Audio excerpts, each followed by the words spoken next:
sebagai kuasa hukum dari Peggy Setiawan, seperti apa nih ketika putusan pra peradilan Peggy dimenangkan dan menjadi pro dan kontra banyak segelintir praktisi hukum yang mengkritisi putusan dari Hakim Eman dan akan mengambil langkah untuk melaporkan Hakim Eman ke Komisi Yudisial. Tanggapan Abang sebagai kuasa hukum Peggy seperti apa mungkin? Saya sebenarnya kan nggak usah ada pro dan kontra lagi kok. Ini udah final kok.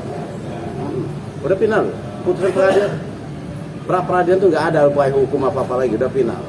Sebenarnya kalau menurut saya, kalaupun ada segelintir itu ya ada yang mengatakan hanya cari sensasi aja. Hanya cari sensasi aja. Menurut saya hanya cari sensasi. Buat apa lagi? Putusan apa dipermasalahkan lagi? Itu loh. Ini udah final kok. Udah jelas kok. Artinya putusan hakim sudah mengikat. Udah mengikat. Udah pas mengikat. Nggak ada upaya hukum apa. Dan mereka tuh siapa sih itu?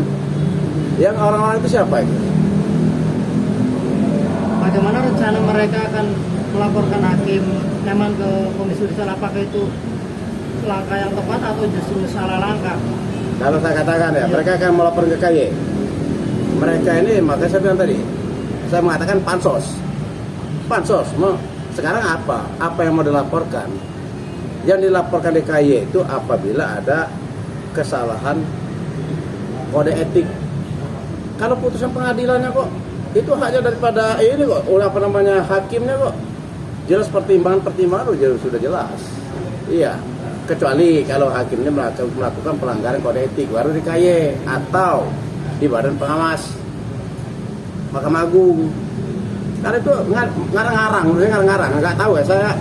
Menurut saya ya, mau siapapun dia, menurut saya pansos, menurut saya itu. Abang melihat Prasman sendiri sepak terjang seperti apa? Artinya kok dia seolah-olah keras nih tidak terima dengan Peggy bebas dari peradilan.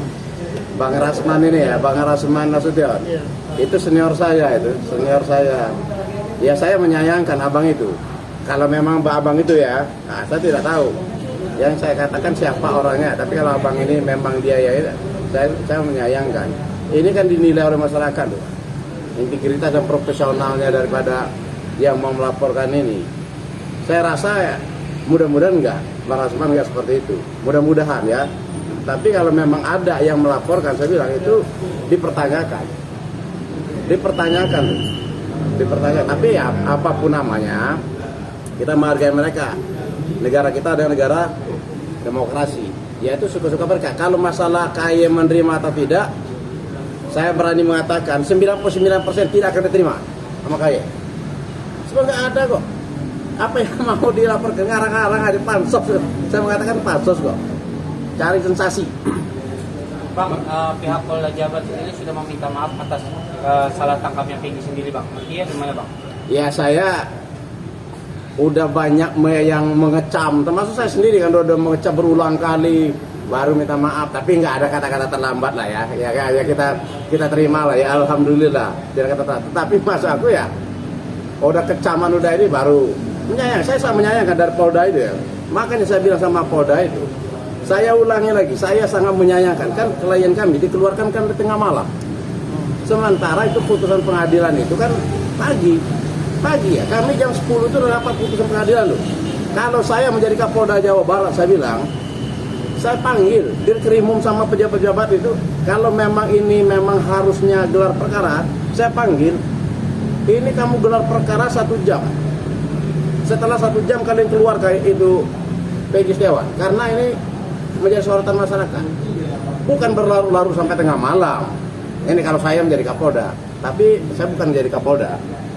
Begitu. Ini kan jadi perhatian masyarakat. Ya untuk akan ini pelajaran bagi para kita semuanya. Bang, artinya puas nggak sih Bang dengan permintaan maaf dari Polda Jabar sendiri, atau Abang kan kemarin lebih ini pengennya dicopot tuh para jajarannya? Iya. Dia meminta maaf ya kita terima. Tetapi aku bilang konsekuensinya tetap dong. Harus dicopot dong. Kapoldanya copot. Dirkrimum dicopot. Termasuk jajar-jajar di bawahnya tersangka. Ya ini konsekuensi dia. Ya maaf. Tapi tetap bukan berarti maaf itu menghilangkan daripada tanggung jawab dia kemarin. Itu. Alasannya apa bang? Abang kakak pengen mereka itu Kapolda dan jajarannya dicopot. Begini loh, Kapolda ini, kenapa saya bilang? Saya juga kecewa juga sama Kapolda. Kapolda itu kami udah berapa kali kami mengajukan penangguh penahanan, 2 kali. Dan kami tahu kalau ini sangat lemah sekali, perkara ini sangat lemah sekali. Ya kenapa nggak ditangguh penahanan kok? Kan gitu loh. Itu kalau kamu mau tahu.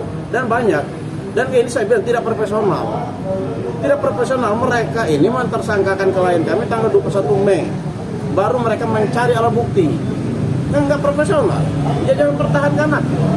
Bahaya kalau dipertahankan menjadi ini loh, menjadi apa namanya? Ya aku bilang, pernah aku ceritakan. Kapalnya bagus, penumpangnya bagus-bagus. Tapi kalau nakodanya nggak bagus, kan bahaya. Itu loh. Tapi semuanya itu keputusan daripada Kapolri. Saya hanya menyarankan dan faktanya jelas.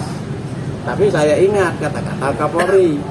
Siapa yang mengkritik Kapolri secara pedas, maka menjadi sahabat Kapolri. Saya menjadi sahabat Kapolri loh, bukan jadi musuh. Kalau saya institusi Polri, saya bilang bagus. Institusi Polri bagus. Ada peraturannya jelas loh, ada perkapnya, ada perkabanya, kan jelas. Kabar skrimnya bagus, Pak Wahyu Widada, Adi Makayasa dia. Nggak ada masalah. Bahkan di Polda Jawa Barat itu juga menurut saya masih banyak yang bagus. Tetapi hanya oknum sedikit aja. Oknum-oknum inilah kenapa tidak dibuang. Maksudnya dibuang gitu loh. Demi kebaikan. Tapi semuanya putusan ada di tangan Bapak Kapolri. Antisipasinya seperti apa Pak? Artinya gini, banyak yang pihak-pihak yang menginginkan kriminalisasi terhadap PG sendiri nih. Ada upaya hukum nggak dari abang untuk antisipasinya seperti apa gitu? Ya kan saat ini kan banyak juga yang bilang katanya PG ini ingin apa dibuka lagi itunya kasusnya lagi atau pengen dikaitkan lagi. Bang, ada juga kemarin statement dari pengacara senior tuh Bang Hotman juga bilang bahwa bisa dijadikan tersangka lagi nih kasus si Peggy. Nah, Peggy sendiri kemarin kan sudah senang nih Bang, bebas nih, artinya raut bahagia terpancar. Jadi kepikiran lagi nih si Peggy dengan statement para pakar hukum, praktisi hukum yang menyebut bisa diperiksa lagi. Ya boleh-boleh, itu pendapat mereka kan, itu pendapat mereka bisa untuk lagi. Tapi kita coba aja. Saya bilang dari materinya aja, dari isinya perkara itu, Peggy itu akan bebas kok. Belum itu formal, kita bicarakan karena peradilan formal. Isinya bebas. Saya berani, ini ya keyakinan saya, ini keyakinan saya ya. Karena keyakinan saya melihat ada fakta yang ada saya baca. Saya mengatakan 100%. Kalau memang fakta seperti itu bebas. Peggy Setiawan enggak pakai 99, 100% bebas. Kalau masih tetap dimajukan. Dan ngapain juga maksud saya? Memang dia bukan dia pelakunya kok. Ngapain memang dipaksakan? Kecuali kalau dia memang pelaku. Makanya saya bilang, saya tanggal 22 ini saya datang ke Menko Polhukam. Udah ini, udah maksudnya bukan baru mau, udah terjadwal tanggal 22. Terkait apa Pak? 22 Juli saya melaporkan ke Menko Polhukam ini agar menyarankan ke Presiden buat tim pencari fakta untuk mengetahui kasus di Cirebon ini. Kasus di Cirebon ini apa namanya, di balik ada pembunuhan ini ada apa? Apakah ada kasus narkoba? Nah, saya kalau diminta dari tim pencari fakta, bahkan saya dilibatkan di dalam itu ya, senang hati saya. Kebetulan saya terus aja, teman-teman saya banyak orang intel, banyak memberikan masukan juga, orang-orang beri masukan, kita cari apa sih sebenarnya terhadap ini. Sebab waktu kami sidang ada itu, nggak usah ceritakan, ada teman saya ngomong, Bang, abang lihat di KP sana Bang, itu pada sepi.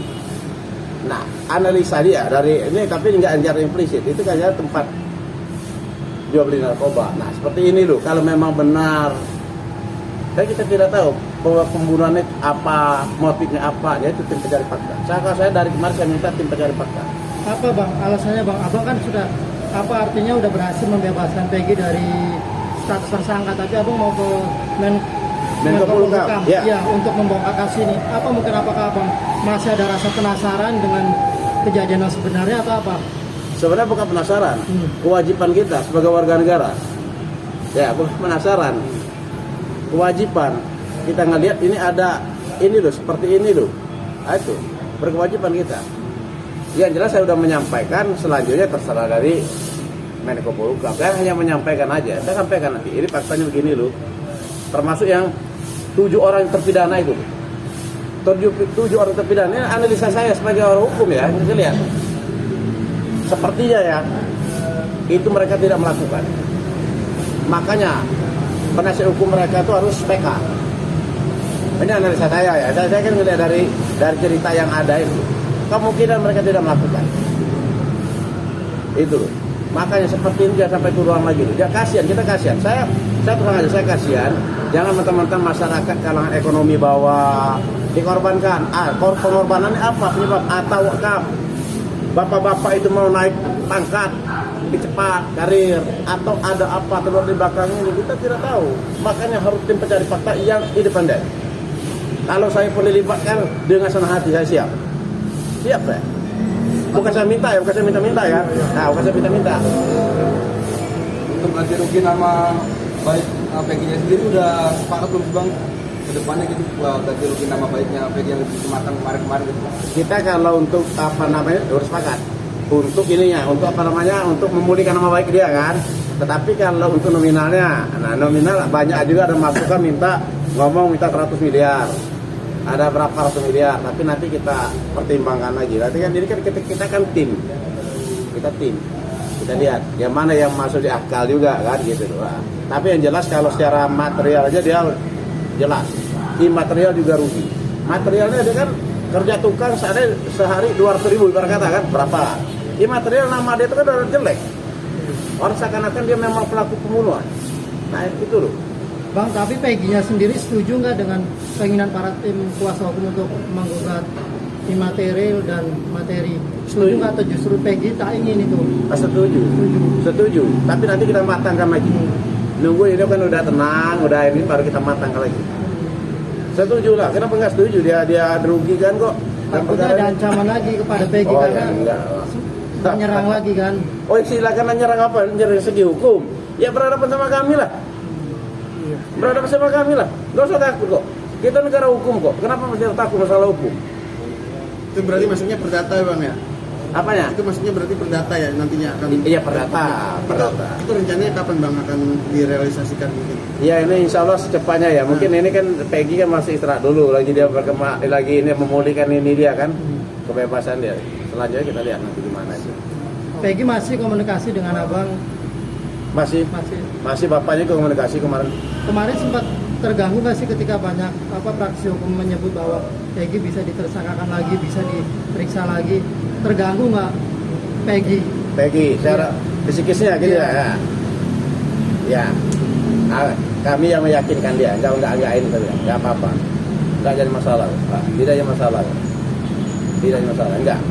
Enggak terganggu kok. Kalau dia terganggu kan happy banget kalian dia happy banget dia. Apalagi udah nerima motor lagi, nerima motor, nerima apa-apa kan happy banget. Kalau terganggu kan berarti dia murung loh di kamar. Ini kan enggak ada. Happy dia. Jadi masalah. Karena bukan kami sombong. Penasihat hukumnya kuat-kuat dan kami siap bertarung kok. Siap menjadi garda terdepan ketika Peggy terjadi sesuatu pada Peggy. Oh jelas dong. Kewajiban kami dong. Pasti itu. Enggak bakal kami tinggal diam kok. Bahkan kami bilang, saya siap membantu yang 7 orang itu. Untuk biar masuk saya, kasihan ini ancamannya seumur hidup atau hukuman mati loh, perkara ini. Tapi kayak main-main, ini kayak main-main ini loh, yang bahaya. Gitu. Bang, Peggy banyak artinya mendapat apresiasi dan banyak orang memberikan hadiah juga kepada Peggy. Simpati lah ya. Simpati. Nah. Banyak juga diundang ke Universitas Sendiri segala macam. Abang menganggap itu suatu obat, bukan sih atas luka yang udah dialami oleh Peggy. Kalau ada kan beberapa pengacara bilang dia mulai roadshow kemana nih, dia dinyinyirin tuh kayak. Nah kalau abang sendiri melihatnya gimana? Emang itu obat buat Peggy nih selama ini menderita kemarin? Kalau menurut saya wajar. Dan saya itu bilang obat. Nah kalau ada yang nyinyir tadi wajar-wajar aja. Kita di dunia ini saya bilang di dunia ini kan orang satu ayah satu ibu itu pasti ada berbeda pandangan. Kalau dia nyinyir itu ya berbeda. Tapi masyarakat yang menilai. Apalagi pengacara tadi ya. Pengacara senior lagi. Nyinyir gitu ya masyarakat menilai. Masyarakat menilai. Ngapain kita pusing? Masyarakat menilai. Itu aja. Tapi kalau kami mengatakan tidak ada masalah kok. Apa yang menjadi masalah? Tapi kalau ada advokat senior dia begitu ya. Dia juga. Kita hargai. Tapi masyarakat yang menilai. Bang, sebagai kuasa hukumnya Peggy, abang ingin menyampaikan pesan nggak bang ke Peggy setelah bebasnya Peggy ini? Harusnya dia harus seperti apa gitu? Oh, pesan ke Peggy ya. Ya. Pesan saya ke Peggy, untuk Peggy dan keluarganya nggak usah takut. Apapun nggak usah takut. Negara kita negara hukum kok. Dan kami siap membantu Peggy. Kami siap membantu Peggy. Tidak akan lepas kok. Tidak akan lepas tanggung jawab. Itu aja.